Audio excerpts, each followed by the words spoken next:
on the application of in situ X-ray diffraction of structural transformation of cathode materials for lithium-ion batteries. I'm Sarah Fenton. I'm Regan Krzan. And I'm Caroline Dowling.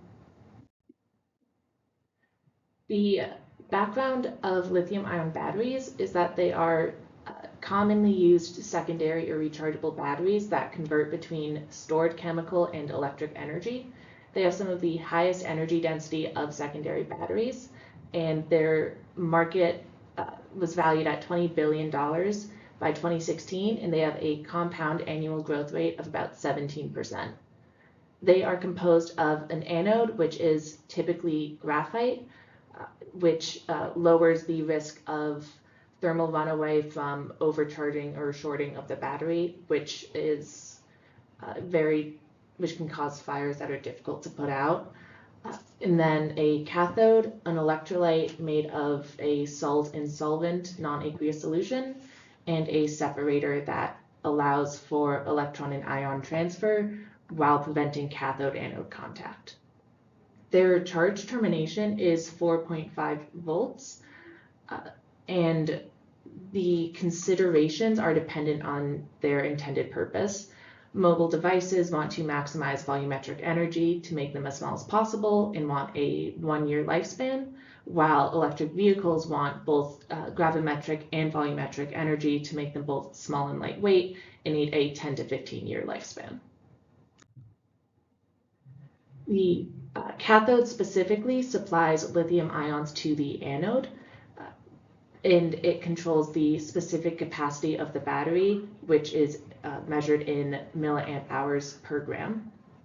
The cathode consists of active material, conductive carbon, a binder, and other additives, which are typically company IP. Common active materials are lithium cobalt or lithium manganese oxide, and lithium nickel cobalt manganese or aluminum oxides. Lithium iron phosphate is an additional common active material.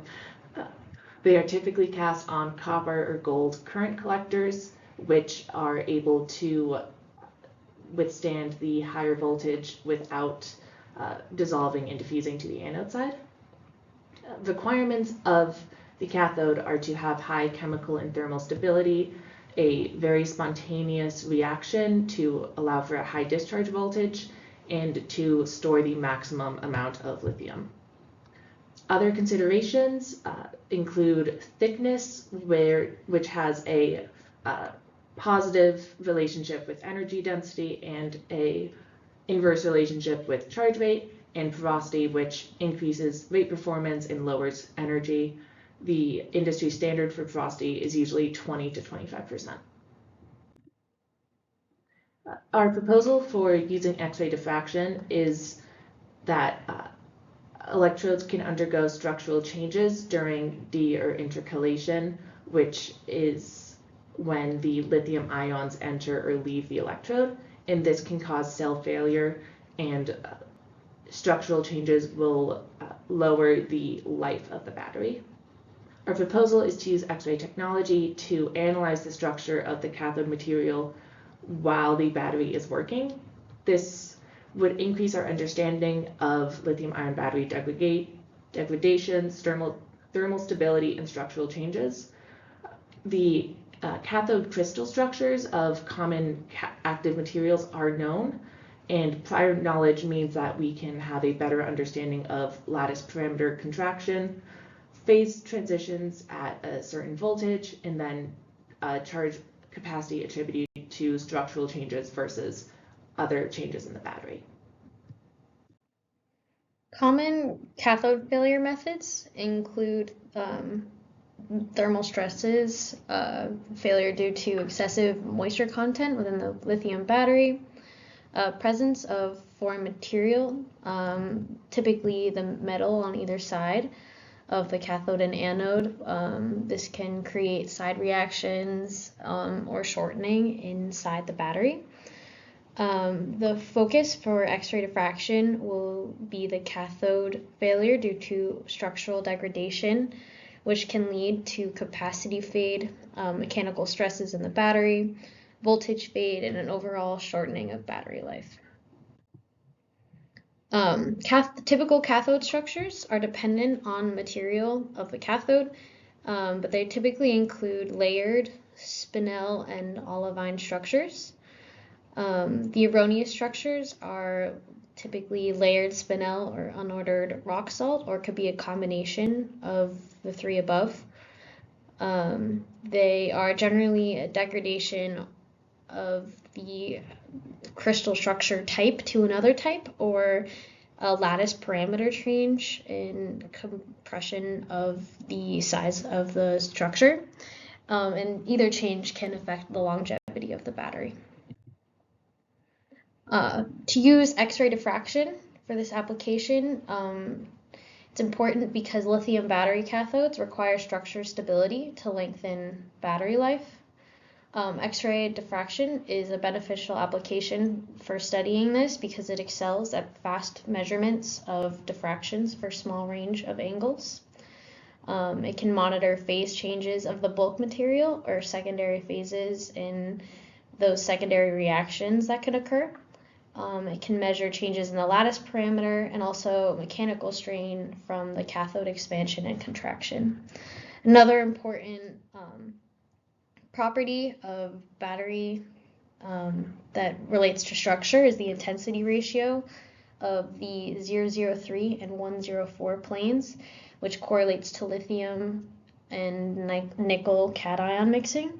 The greater the ratio, the lower the cation mixing, and it results in a better orderly structure.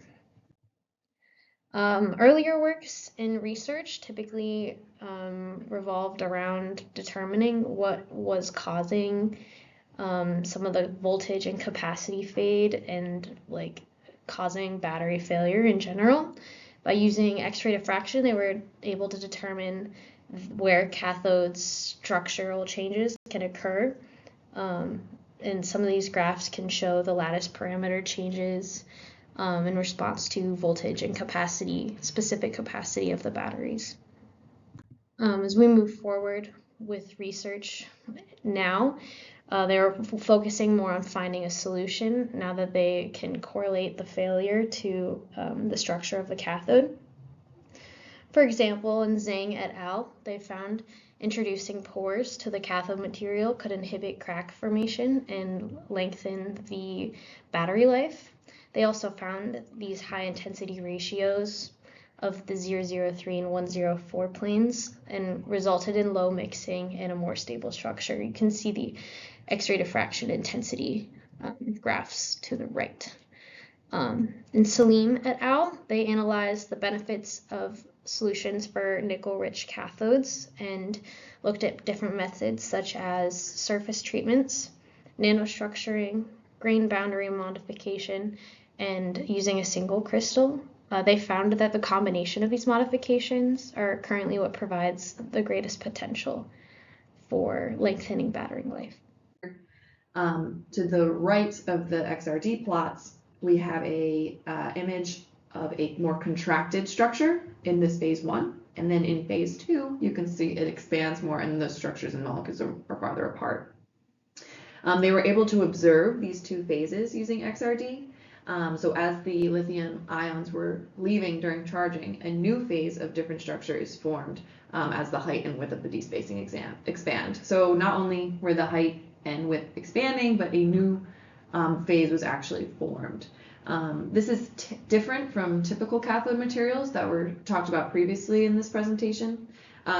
These typical cathode materials contract when lithium ions are removed, but here they noticed this unique expansion behavior, and researchers believe that this was due to metal-to-metal bonds. And why this is important is this is a unique behavior, different from typical cathode materials, and it could lead to better battery design and the ability to store more energy. So as the structure expands, it's able to store more energy as opposed to the contraction that has been observed with typical cathode materials. Secondly, our other example here was XRD used during fast charging of these batteries.